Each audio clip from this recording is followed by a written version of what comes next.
ومالين كسم كعالمك نحن وطنك جنوري ومالين بهايسة أمام ماركتي سكوتة مالين كسم عالمك وعن هذا وفرح سنة هي هنا كنا يبقى الله ماركت حفلتنا كوينينو كاستم كعالم عالمي waxaan la soconaa dhammaan kastamada Soomaaliya inay hawl aad u fiican ay ka qabtaan kastamada isla markaasna ay maaragtay dhabarka maaragtay u xirteen inay maaragtay gaarsiiyaan meel dakhliga dawladdu ay noqon karto mid maaragtay la isku halayn karo waxaan rabaa munaasabadan inaan uga faa'iideysto dhiirigelin iyo mahadcelin dhammaan kastamada dalka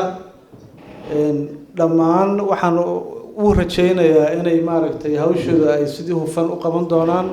sanadkan sanadka xigana ay maaragtay ku dabaaldegi doonaan farxad waxaan kaloo rabaa halkan inaan sidoo kale uga tahniyadeeyo kastamada caalamka anoo maaragtay maalinka 26 January waxaan ugu mahadnaqayaa dhammaan kastamada caalamka sidaas awgeed dhammaan waxaan leeyahay maalintaas waa maalin weyn isla markaasna waa maalin mudan in lagu soo celceliyo xusitaankeeda waxaan rajaynaynaa insha Allah tacaala inaan maaragtay si isdaba jooga oo u xusi doono isla markaasna aan u weynayn doono. Assalaamu calaykum waraxmatullaahi wabarakaatuh.